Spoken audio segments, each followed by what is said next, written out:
My Dress Up Darling is coming to an end, and I don't really know what else to do. It's not like I have other animes to watch or anything, so I did what any sane person would. I rewatched the whole anime again, but this time in dub.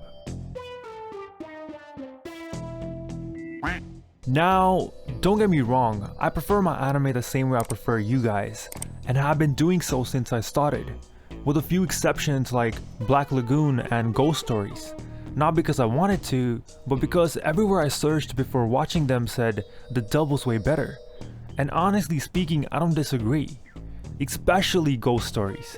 That dub is in a league of its own. It is one creepy looking tunnel.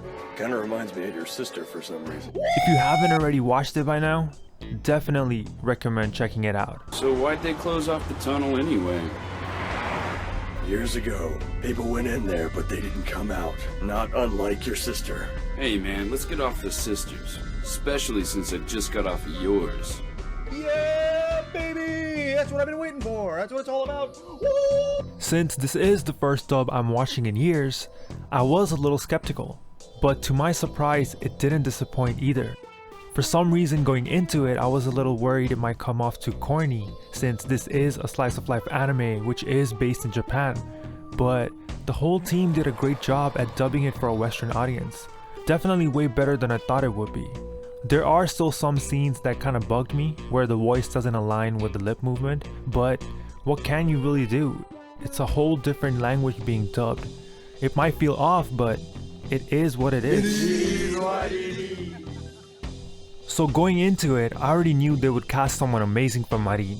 I mean, she is the best girl of the year after all. And they did exactly that. AmaLee, also known as AmaLee or Monarch, killed it, voicing Marin as this energetic but clumsy anime-loving high schooler with a Western touch. I mean, I never thought I would ever hear Marin say bruh or lit in English, but I'm glad I did.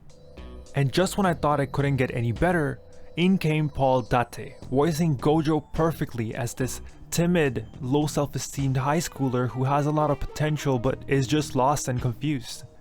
Now, I'll be honest, I did not expect that much going into this with Gojo. I thought they would just cast someone alright since Marin is the main focus of the show.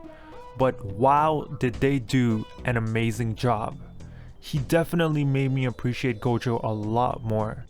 And I was even more surprised when I found out this was his first anime gig.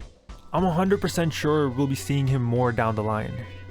Last but not least, Risa Mae, voicing none other than Juju, by far my favorite voice actress from the series. Going into the dub, I was really curious on how they would voice Sajuna without making her seem cringy in a way, since she is a very typical anime character, but my god, did they do an amazing job. And my god, did Risa Mae fit the voice perfectly. Shout out to the whole team working on it. Even though I still prefer sub, this anime definitely made me appreciate dub a lot more. This was the first time I could finally eat while watching an anime. I didn't have to worry about looking away for a second and missing something very important. Since I didn't have to read anymore, I could finally appreciate the animation and look around to see beautiful things.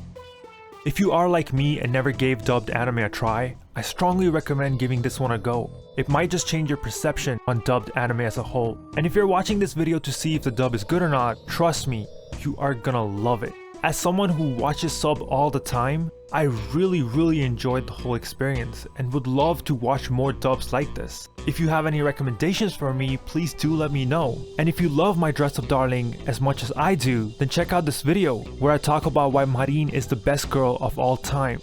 I have been yours truly. Until next time.